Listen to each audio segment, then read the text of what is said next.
مساء الخير عزيزي المشاهد. ومع ارتفاع أسعار الدولار في البنك وتخطي حاجز ال50 والوصول إلى 51 في بعض البنوك، الدولار في البنوك أعلى من السوق السوداء. أنت بتقول إيه يا عم؟ أيوه، الدولار في البنوك أعلى من السوق السوداء. والذهب سعره عامل إيه دلوقتي بقى؟ الذهب دلوقتي أسعاره ارتفعت حوالي 150 جنيه 200 جنيه. ولكن يا جدعان أقسم بالله السعر مناسب جدا، لو عاوز تشتري اشتري دلوقتي. أنا بقول لك أهوت اشتري دلوقتي.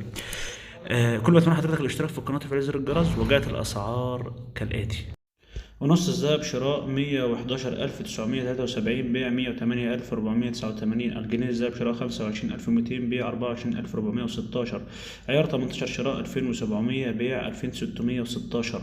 عيار 12 شراء 1800 جنيه، بيع 1744 جنيه. عيار 22 الشراء 3300، بيع 3197. عيار 21 الشراء 3150 والبيع 3052. واخيرا عيار 24 في الشراء 3600 والبيع 3488. وكده كنا قدمت لحضراتكم اسعار الذهب حتى الان. انتظرونا ان شاء الله فيديوهات اخرى واسعار الذهب على مدار اليوم والعملات والمنتجات الاخرى. دمتم في امان الله ورعايته.